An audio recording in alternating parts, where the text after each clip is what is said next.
Көрші әйелден қалай құтылам? Отбасын сақтап қалудың амалын таппай жүрген азамат. Сәлем достар, сіздермен бірге өмір айнасы. Каналыма тіркеліп, қоңырау белгісін басуды ұмытпаңыздар. Кейбіреулердің көңіліне келмесін, бірақ біз еркектер көп нәрсені таяз ойлаймыз. Соңы немен аяқталады, осы маған керек пе деп ойланып жатпаймыз. Бұлайша айтқанда, нәпсіге тез ерік беретін адамдармыз ғой. Мен де сау басыма сақина тілеп алғандардың бірімін. Енді соның емін іздеп әуремін. Ұйқы қашты, маза кетті. Жағдай бұлай болды. Әйелім екеуміз тапқанымызды тірнектеп жинап, банкке құйып, жас отбасыға арналған бағдарламамен үй алғанбыз. Өзі енді ғана жаңадан салынып, пайдалануға берілген екен. Бір мезетте бәріміз қоғадай жапырылып, әлгі үйге көшіп бардық. Жаңа үй, жаңа көршілер, жаңа таныстар дегендей.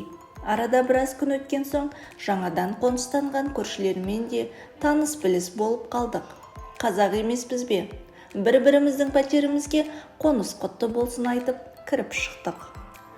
Бар бәле содан басталды. Есігіміздің дәл алдындағы пәтерге күйеуі жоқ, балалы келіншек көшіп келіпті. Әйелім қайдан естігенін білмеймін, әлгі көрші келіншек жайында күйеуімен біраз жыл бұрын ажырасып кетіпті. Ауруханада мейірбике болып істейді екен деп, бір өсектің шетін шығарып қойды. Оған таң қалған жоқпын. Себебі қазір кім ажыраспай жатыр? Дәм тұзы жараспаған шығар деп ойладым да қойдым. Сонымен не керек, әлгі көрші келіншектің баласымен біздің бала айрылмас дос болып алды. Екеуі біресе біздің үйде, біресе сол әйелдің үйінде ойнап жатады. Ондайда тамаққа кел деп шақырып барасың. Барсаң алдыңнан көрші келіншек шығады.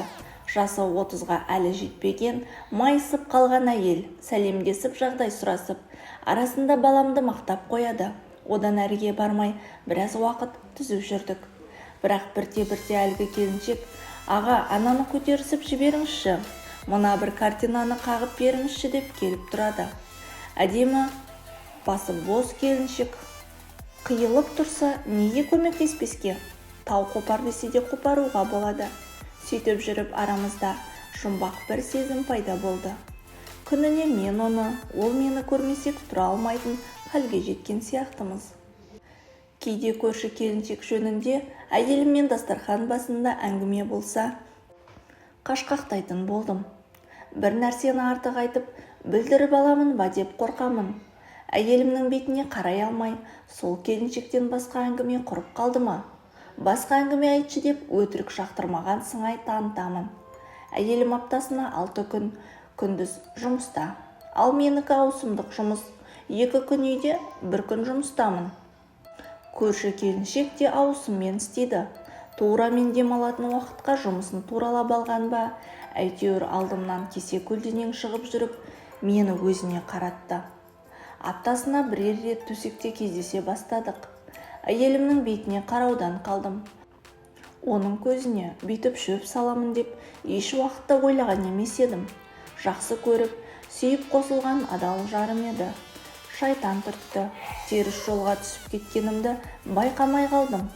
Көрші келіншекпен ашыналық қарым-қатынасым күннен күнге күшейіп бара жатқандай. Бір таң қалатыным көңілдесім үйімізге емін-еркін кіріп, дастарханымыздан дәм татып, әйеліммен әңгімені соғып отыра береді. Түрі бермейді ғой шіркін.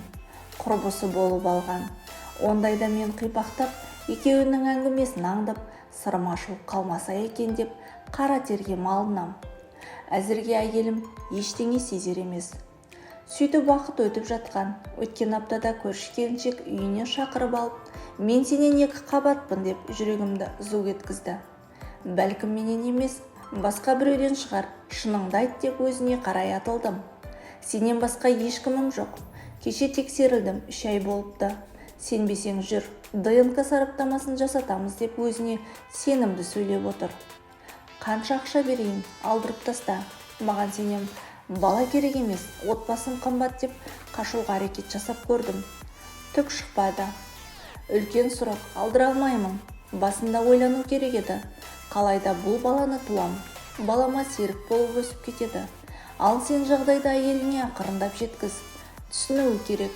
Білімді, ақылды адам ғой. Екі үйдің ортасында жүре берерсің. Несі бар деп отыр.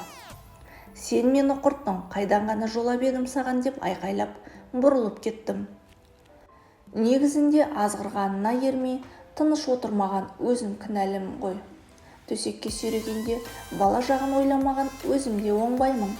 Әйелім мұны білсе ажырасуға арыз беріп, ағаларына айтып көзіме көк шыбын үймелететінін жақсы түсініп отырмын. Менің әке-шешем де ондайды құптамайды. Менен гөрі келіндерін қатты жақсы көреді. Енді мұндай жағдайда не істеуім керек? Міне, жаңалықты естігелі бері бір апта болды. Басым қатты. Не әйелімнің бетіне қарай алмай, не көрші келіншекке нақты жауап бере алмай, басым қатып жүр. Тілеп алған аурудың емі жоқ деген рас екен. Ойнасқа барам деп от бастым. Енді далбасалап өздеріңізден көмек, ақыл сұрап отырмын. Бәлкім басқа үйге көшіп кетсем бекен. Бірақ мемлекеттік бағдарлама болған соң сатуға да болмайды бұл пәтерді. Не істейін? Айтыңыздаршы.